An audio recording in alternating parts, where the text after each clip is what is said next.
Dear students, public health and sanitary engineering എന്ന പാഠഭാഗത്തെ രണ്ടാമത്തെ video ആണിത്. നമ്മൾ കഴിഞ്ഞ ക്ലാസ്സിൽ ടെക്നിക്കൽ ടേംസ് ആണ് പരിചയപ്പെട്ടുകൊണ്ടിരുന്നത്. അതിൻ്റെ കണ്ടിന്യൂഷൻ ആയിട്ടാണ് ഈ വീഡിയോ ഉള്ളത്.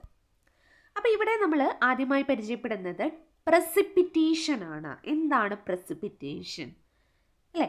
നമ്മൾ വാട്ടർ സൈക്കിൾ എല്ലാവർക്കും അറിയാം അല്ലേ? അതായത് കടലിൽ നിന്നുള്ള വെള്ളം എന്ത് ചെയ്യുന്നു? എവാബറേഷൻ സംഭവിച്ചിട്ട് നീരാവിയായിട്ടാണ് മുകളിലെത്തുന്നത്. അവിടുന്ന് പ്രസിപ്പിറ്റേഷൻ സംഭവിച്ചിട്ട് മഴയായും മഞ്ഞായും ഒക്കെ ഭൂമിയിലേക്ക് പതിക്കും അല്ലേ? എന്നിട്ട് അത് കടലിലേക്ക് എത്തിച്ചേരും. കടലിൽ നിന്ന് വീണ്ടും എവാബറേഷൻ സംഭവിച്ച് മുകളിലോട്ട് എത്തും. അങ്ങനെ ഒരു സർക്കിളാണ് വാട്ടർ സൈക്കിൾ എന്ന് പറയുന്നത്. അതിലാണ് പ്രസിപ്പിറ്റേഷൻ ഉണ്ടാവുന്നത് അല്ലേ? എന്താണ് പ്രസിപ്പിറ്റേഷൻ? നമ്മുടെ വാട്ടർ അറ്റ്മോസ്ഫിയർ അന്തരീക്ഷത്തിൽ നിന്നും വാട്ടർ മഞ്ഞായും മഴയായും ഭൂമിയിൽ പതിക്കുന്നതിനെയാണ് പ്രസിപ്പിറ്റേഷൻ എന്ന് പറയുന്നത്. It is the water falling from atmosphere to the surface of earth in the form of rain, hail etcetera. അപ്പം പ്രസിപ്പിറ്റേഷൻ സിംപ്ലി എന്താണ്? വെള്ളം അന്തരീക്ഷത്തിൽ നിന്നും മഴയായും മഞ്ഞായും ഭൂമിയുടെ പ്രതലത്തിൽ വന്ന് പതിക്കുന്നതാണ് നമ്മൾ പ്രസിപ്പിറ്റേഷൻ എന്ന് പറയുന്നത്. അതിൽ മഴ എന്നത്, റെയിൻഫോൾ എന്നത് വളരെ ഇമ്പോർട്ടൻ്റ് ആയിട്ടുള്ള ഒരു പ്രസിപ്പിറ്റേഷനാണ്. ഇനി അടുത്തത് വാട്ടർ ബിയറിംഗ് സ്ട്രാറ്റം. എന്താണ് വാട്ടർ ബിയറിംഗ് സ്ട്രാറ്റം? അതിൻ്റെ ഡെഫിനിഷൻ നോക്കുക. It is an aquifer. എന്താണ് അക്വിഫർ? നമ്മൾ സോഷ്യൽ സ്റ്റഡീസിൽ 10th പഠിച്ചിട്ടുണ്ട്. അക്വിഫർ എന്തായിരുന്നു? ഓർമ്മയുണ്ടോ? വെള്ളത്തെ സംഭരിക്കാനും ട്രാൻസ്മിറ്റ് ചെയ്യാനും പറ്റുന്ന പോറസ് സോയിലുകളെയാണ് നമ്മൾ അക്വിഫർ എന്ന് പറയുന്നത്.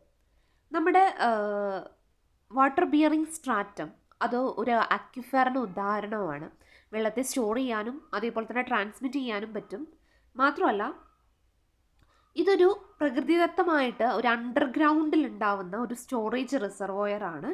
അവിടെ നിന്ന് നമുക്ക് വെള്ളം ആവശ്യത്തിന് എടുക്കാൻ പറ്റും. ഇനി നമുക്ക് വാട്ടർ ടേബിൾ എന്താണെന്ന് നോക്കാം. The upper surface of free water in top soil, it is known as ground water level.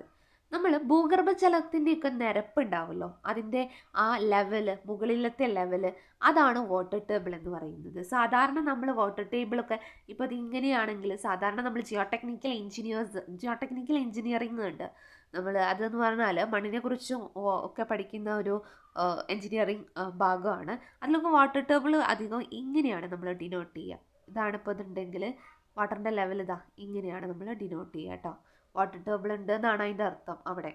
അപ്പോൾ ഭൂഗർഭജലത്തിൻ്റെ ആ നിരപ്പ്, അതിനെയാണ് നമ്മൾ എന്തെന്ന് പറയുന്നത്? വാട്ടർ ടേബിൾ എന്ന് പറയുന്നത്. Upper surface of free water in soil, മണ്ണിലുള്ള വാട്ടറിൻ്റെ, അണ്ടർഗ്രൗണ്ട് ഭൂഗർഭജലത്തിൻ്റെ മുകളിലത്തെ സർഫസ് ആണ് വാട്ടർ ടേബിൾ. ഇനി എന്താണ് ഇൻടേക്സ്? ഇൻടേക്സ് എന്ന് പറഞ്ഞാൽ നമ്മളൊക്കെ അറിയാം, ഭൂമിയിൽ പലതരത്തിലുള്ള വാട്ടർ സോഴ്സുകളുണ്ട്. നമ്മൾ പലതരത്തിൽ ആർട്ടിഫിഷ്യലായിട്ടും കൃത്രിമമായിട്ടും ഒക്കെ വാട്ടറിനെ സംഭരിച്ച് വയ്ക്കാറുമുണ്ട്. അപ്പോൾ അതിൽ നിന്നൊക്കെ വെള്ളത്തെ എടുക്കുന്നതിന് ഉപയോഗിക്കുന്ന സ്ട്രക്ചറുകളാണ് ഇൻടേക്സ് എന്ന് പറയുന്നത്. അതിൻ്റെ ഡെഫിനിഷൻ നോക്കൂ. This are the structure used to collect water from surface source which is relatively clean, free from pollution, sand and other objectionable floating material. എന്താ പറയുന്നത്? ഈ വെള്ളം പൊല്യൂഷൻ ഫ്രീ ആയിരിക്കണം, വളരെ ക്ലീൻ ആയിരിക്കണം, പിന്നെ ഫ്ലോട്ടിംഗ് മെറ്റീരിയൽസ് ഒന്നും ഉണ്ടാവരുത്. ഇതാണ് ഇൻടേക്ക് സ്ട്രക്ചറിന് എക്സാമ്പിൾ. ഇവിടെ ഇപ്പോൾ വെള്ളം സ്റ്റോർ ചെയ്ത് വെച്ചിട്ടില്ലേ, അപ്പോൾ അവിടെ നിന്നും ഇൻടേക്സ് വഴി വെള്ളം എടുക്കും. അടുത്തത് water pollution and contamination of water. എന്താണ് വാട്ടർ പൊല്യൂഷൻ എന്ന് പറയുന്നത്? Water pollution indicates the act of destroying and spoiling the purity and the sanctity of natural water body. എന്താ പറയുന്നത്? നമ്മുടെ പ്രകൃതിദത്തമായിട്ടുള്ള വെള്ളത്തിൻ്റെ ഘടന, അതിനൊരു ഘടന ഉണ്ടാവും, അതേപോലെ അതിനൊരു പ്യൂരിറ്റി ഉണ്ടാവും അല്ലേ? അതിൻ്റേതായിട്ടുള്ളൊരു പ്യൂരിറ്റി ഉണ്ടാവും. അതൊക്കെ നശിക്കുന്നതിനെയാണ്, അല്ലെങ്കിൽ അതൊക്കെ ഡിസ്ട്രോയ് ചെയ്യുന്നതിനെയാണ് നമ്മൾ വാട്ടർ പൊല്യൂഷൻ എന്ന് പറയുന്നത്. വാട്ടർ പൊല്യൂഷൻ എപ്പോഴും വാട്ടറിനെ ഫോൾ ആക്കി മാറ്റും, ഫിൽത്തി ആക്കി മാറ്റും, വെള്ളം കേടായിപ്പോവും. Contamination is the presence of bacteria from the intestinal tract of warm blooded animals including human being. The presence of bacteria is an indication of water contaminating human diseases germs. അതായത് നമ്മളിപ്പം contaminate ചെയ്ത വാട്ടറൊക്കെ നമ്മൾ ഉപയോഗിച്ച് കഴിഞ്ഞാൽ, consume ചെയ്ത് കഴിഞ്ഞാൽ നമുക്ക് എന്ത് ചെയ്യും, ബാക്ടീരിയാസൊക്കെ നമ്മൾ ശരീരത്തിൽ എത്തിച്ചേരും. അപ്പോൾ എന്താണ് വാട്ടർ പൊല്യൂഷൻ എന്ന് പറയുന്നത്? വാട്ടറിൻ്റെ ക്വാളിറ്റി അല്ലെങ്കിൽ ആ വാട്ടറിൻ്റെ പ്യൂരിറ്റി അത് നശിക്കുന്നതിനെയാണ് വാട്ടർ പൊല്യൂഷൻ എന്ന് പറയുന്നത്. അത് പൊല്യൂട്ടൻസ്, ഇങ്ങനെ വാട്ടർ പൊല്യൂഷന് കാരണമാകുന്ന ഘടകങ്ങളെയാണ് പൊല്യൂട്ടൻസ് എന്ന് പറയുന്നത്. പലതരത്തിലുള്ള പൊല്യൂട്ടൻസ് ഉണ്ട്. ഇനി നമ്മൾ പൊല്യൂഷൻ, അതേപോലെ എന്താണ് പൊല്യൂഷനും എന്താണ് കണ്ടാമിനേഷൻ എന്നാണ് പറയുന്നത്. പൊല്യൂഷൻ എന്ന് പറഞ്ഞാൽ രാസപരമായ, ശരിക്കും പറയുകയാണെങ്കിൽ പൊല്യൂഷൻ എന്ന് പറഞ്ഞാൽ രാസപരമായ വസ്തുക്കൾ കൊണ്ടുണ്ടാവുന്നതാണ്, ഇനോർഗാനിക് സബ്സ്റ്റൻസ് കൊണ്ടുണ്ടാവുന്നതാണ് പൊല്യൂഷൻ. ഒരു വാട്ടർ, ഒരു വെള്ളത്തിന് ഇനോർഗാനിക് സബ്സ്റ്റൻസോ അല്ലെങ്കിൽ കെമിക്കൽ സബ്സ്റ്റൻസോ കാരണം ആ വെള്ളത്തിൻ്റെ ക്വാളിറ്റി നശിക്കുന്നതിനെയാണ് പൊല്യൂഷൻ എന്ന് പറയുന്നത്. പക്ഷെ കണ്ടാമിനേഷൻ എന്ന് പറഞ്ഞാൽ ഈ ഡിസീസസ് ഒക്കെ, രോഗങ്ങളൊക്കെ ഉണ്ടാക്കുന്ന ഓർഗാനിസം, രോഗങ്ങളൊക്കെ ഉണ്ടാകുന്ന ബാക്ടീരിയാസൊക്കെ ഉള്ളതുകൊണ്ട് വെള്ളം നശിക്കുന്നതിനെയാണ് കണ്ടാമിനേഷൻ എന്ന് പറയുന്നത്. Pollution is a general term which include contamination also. കണ്ടാമിനേഷനോടെ പൊല്യൂഷൻ ഉൾപ്പെടുന്നുണ്ട്. ആ പൊതുവായ ടേമാണ് പൊല്യൂഷൻ എന്നാണ് പറയുന്നത്. അപ്പോൾ കണ്ടാമിനേഷൻ എന്താണ്? It is A specific term which indicate pollution. ഒരു പ്രത്യേക പൊല്യൂഷനെ ഇൻഡിക്കേറ്റ് ചെയ്യാൻ വേണ്ടിയിട്ടാണ് നമ്മൾ കണ്ടാമിനേഷൻ എന്ന വേർഡ് ഉപയോഗിക്കുന്നത്. Makes water unfit for the best use. ഒരിക്കലും നമ്മൾ ഇപ്പോൾ ഇത്തരത്തിലുള്ള പൊല്യൂട്ടായ വാട്ടർ നമ്മൾ അധികം ഉപയോഗിക്കാതിരിക്കുക. Make water unsafe and unreliable for use. ഇത് അൺസേഫാണ്. ഇതേപോലെ കണ്ടാമിനേറ്റഡ് ആയിട്ടുള്ള വാട്ടറും നമ്മൾ കുടിക്കുന്നതിന് സേഫ് അല്ല. Okay, the make water objectionable to human sense of sight, odour, taste etcetera. ഇവിടെ എന്താ പറയുന്നത്? Does not make apparently objectionable. അതായത് ഈ പൊല്യൂട്ടഡ് ആയിട്ടുള്ള വാട്ടർ നമുക്ക് ഒരിക്കലും എന്ത് ചെയ്യാൻ പറ്റില്ല, അതിൻ്റെ മണം കൊണ്ടോ നിറം കൊണ്ടോ ഒന്നും ടേസ്റ്റ് കൊണ്ടോ ഒന്നും നമുക്ക് ഡിറ്റക്ട് ചെയ്യാൻ പറ്റില്ല, അല്ലേ? പിന്നെ saline water, turbid meters as are example of polluted water. Polluted വാട്ടറിന് ഏറ്റവും നല്ല എക്സാമ്പിളാണ് ഉപ്പുവെള്ളം.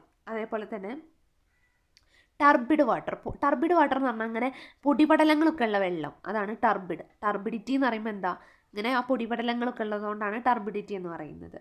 അപ്പം ആ സലൈൻ വാട്ടറും ടർബിഡ് വാട്ടറുമാണ് പൊല്യൂട്ടഡ് വാട്ടറിന് ഏറ്റവും നല്ല example. Water contain high concentration of pathogen is an example for contaminated water. ഈ രോഗങ്ങളൊക്കെ പരത്തുന്ന പാത്തജൻ ഉള്ള വാട്ടറാണ് കണ്ടാമിനേറ്റഡ് വാട്ടർ. അപ്പോൾ ഇതിലൊന്നും ഇല്ല, നിങ്ങൾ ജസ്റ്റ് ഒക്കെ മറക്കുക. എന്താണ് പൊല്യൂഷനും എന്താണ് കണ്ടാമിനേഷനും നോക്കുക. എന്താ പൊല്യൂഷൻ? നമ്മൾ ഈ ഇനോർഗാനിക് സബ്സ്റ്റൻസ് കൊണ്ടോ അല്ലെങ്കിൽ കെമിക്കൽസ് കൊണ്ടോ ആണ് പൊല്യൂട്ടഡ് വാട്ടർ ഉണ്ടാവുന്നത്. അപ്പോൾ എന്താ കണ്ടാമിനേഷൻ? രോഗങ്ങൾ പരത്തുന്ന പാത്തജൻസ് കാരണമാണ് കണ്ടാമിനേറ്റഡ് വാട്ടർ ഉണ്ടാവുന്നത്. പിന്നെ പൊല്യൂഷൻ എക്സാമ്പിളാണ് സലൈൻ വാട്ടർ, ഉപ്പുവെള്ളം, ടർബിഡ് വാട്ടർ ഒക്കെ. കണ്ടാമിനേഷൻ എക്സാമ്പിൾ എന്താണ്? The water containing high concentration of pathogen. Okay, അപ്പോൾ ഇത്രയും ആലോചിക്കുക. ഇത്രയും കാര്യങ്ങൾ മാത്രം ഇതിൽ പഠിച്ചാൽ മതി. ഇനി എന്താണ് water main? Principal pipe of a system of pipe for conveying water, especially one installed underground. നമ്മളിപ്പോൾ അണ്ടർഗ്രൗണ്ടിലൂടെയല്ല നമുക്കിപ്പോൾ ഒരു വീട്ടിലേക്ക് വെള്ളം എത്തണമെങ്കിൽ അണ്ടർഗ്രൗണ്ട് പൈപ്പ് വഴിയാണ് എത്തുന്നത്. അപ്പോൾ അവിടെ വെള്ളം ഡിസ്ട്രിബ്യൂട്ട് ചെയ്യുന്നതിന് മെയിനായിട്ടുള്ള പൈപ്പ്, അതാണ് വാട്ടർ മെയിൻ എന്ന് പറയുന്നത്. അപ്പോൾ നോക്കുമ്പോൾ ഒരു വീടുണ്ട് അല്ലേ, ആ വീട്ടിലേക്ക് നമുക്ക് വെള്ളം എത്തിക്കണം. അപ്പോൾ അതിന് വേണ്ടി നമ്മൾ പല പൈപ്പുകൾ ഉപയോഗിച്ചു അല്ലേ. അപ്പോൾ ഇവിടുന്ന് ഈ വെള്ളം വരുന്നത് വാട്ടർ മെയിൻ എന്നാണ്. അതാണ് വാട്ടർ മെയിൻ. അവിടെ നിന്നും പൈപ്പുകൾ വഴിയാണ് ഈ വീട്ടിലേക്ക് വെള്ളം എത്തുന്നത്. അപ്പോൾ എന്താണ് വാട്ടർ മെയിൻ എന്ന് മനസ്സിലായല്ലോ. ഇനി ഹൗസ് പ്ലംബിംഗ്. എന്താണ് ഹൗസ് പ്ലംബിംഗ്? നമുക്കറിയാം അല്ലേ, ഇപ്പോൾ ഒരു വീടുകളിലൊക്കെ നമ്മൾക്ക് വർക്ക് ഉണ്ടാകുമ്പോൾ പ്ലംബിംഗ് വർക്ക് ഉണ്ടാവും, വയറിങ്ങും പ്ലംബിങ്ങും ഉണ്ടാവും അല്ലേ. അപ്പോൾ പ്ലംബിംഗ് വർക്ക് എന്ന് പറഞ്ഞാൽ ഇത് material and system used for installation, maintenance, extension, alternation of pipe system of house or building is called house plumbing. ഒരു വീടിൻ്റെ പൈപ്പുകൾ അതിൻ്റെ ഇൻസ്റ്റാളേഷൻ, അത് വെക്കുന്നത്, അതിൻ്റെ മെയിൻ്റനൻസ്, അതിൻ്റെ റിപ്പയർ, അതിൻ്റെ എക്സ്റ്റൻഷൻ, ഇതൊക്കെയാണ് ഹൗസ് പ്ലംബിങ്ങിൽ വരുന്നത്. ഒരു പൈപ്പ് സിസ്റ്റത്തിൻ്റെ, ഇപ്പോൾ വാട്ടർ ഡിസ്ട്രിബ്യൂഷനത്തിന് വേണ്ടിയിട്ടൊക്കെ പൈപ്പ് സിസ്റ്റത്തിൻ്റെ അറേഞ്ച്മെൻറ്റ്, അതാണ് ഹൗസ് പ്ലംബിങ്ങിൽ വരുന്നത്. ഇതാണ് ഹൗസ് പ്ലംബിങ്ങിന് ഏറ്റവും നല്ല എക്സാമ്പിൾ. കണ്ടോ, ഇവിടെ തന്നെ ഒരു വീട്ടിലുള്ള ഹൗസ് പ്ലംബിംഗ് ആണ് ഇവിടെ കൊടുത്തിട്ടുള്ളത്. ഇവിടെ നമുക്ക് കണ്ട ഓരോ ബാത്റൂം, വാഷിംഗ് മെഷീൻസുകൾ, സിങ്കിലേക്ക് അങ്ങനെ ഓരോ ഇതിലേക്കും പൈപ്പുകൾ എത്തിച്ചേരുന്നില്ല. ഇങ്ങനെ പൈപ്പ് അറേഞ്ച് ചെയ്യുന്നതിനാണ് ഹൗസ് പ്ലംബിംഗ് എന്ന് പറയുന്നത്. ഇനി പ്ലംബിംഗ് സിസ്റ്റം എന്താണ്? ഇതിൽ എന്തൊക്കെ ഉണ്ടാവും? സപ്ലൈ ഉണ്ടാവും, ഡിസ്ട്രിബ്യൂഷൻ പൈപ്പുകൾ ഉണ്ടാവും, fixtures, tap, valve, soil vent and waste pipe, drain, sewers and all connection. എന്താ പറയുന്നത്? നമ്മളിപ്പോൾ വെള്ളം വാട്ടർ സപ്ലൈ നടത്തുമ്പോൾ പൈപ്പിലൂടെയാണ് വെള്ളം പോകുന്നത് അല്ലേ? അപ്പോൾ പൈപ്പിൽ കണക്ഷനുകൾ ഉണ്ടാവും. അതാണ് ഫിസ്റ്റേഴ്സ് എന്ന് പറയുന്നത്. പൈപ്പ് കണക്ട് ചെയ്യുന്ന ഭാഗങ്ങളൊക്കെയാണ് ഫിസ്റ്റേഴ്സ് എന്ന് പറയുന്നത്. പിന്നെ ടാപ്പുകൾ അല്ലേ? വെള്ളം നമുക്ക് എടുക്കാൻ വേണ്ടിയിട്ട് ടാപ്പുകൾ ഉണ്ടാവും. പിന്നെ വെള്ളത്തിൻ്റെ ഫ്ലോ കൺട്രോൾ ചെയ്യാൻ വേണ്ടിയിട്ട് വാൾവുകൾ ഉണ്ടാവും. അപ്പം ഇതൊക്കെ കൂടെ അടങ്ങിയതാണ് പ്ലംബിംഗ് സിസ്റ്റം എന്ന് പറയുന്നത്. അതുമാത്രമല്ല, പിന്നെ അതിനോടൊപ്പം ഡ്രെയിനുകളുണ്ട്, സീവേഴ്സൊക്കെ ഉണ്ട്. എന്താണ് ഡ്രെയിൻ, സീവർ എന്നൊക്കെ നമുക്ക് ഡീറ്റെയിൽ ആയിട്ട് പഠിക്കാനുണ്ട്. അപ്പോൾ ജസ്റ്റ് ഇത് മാത്രം മനസ്സിലാക്കി വയ്ക്കുക. ഓക്കെ, ഇനി നെക്സ്റ്റ് പോർഷൻ നമുക്ക് നെക്സ്റ്റ് വീഡിയോയിൽ കാണാം. Thank you for watching this video.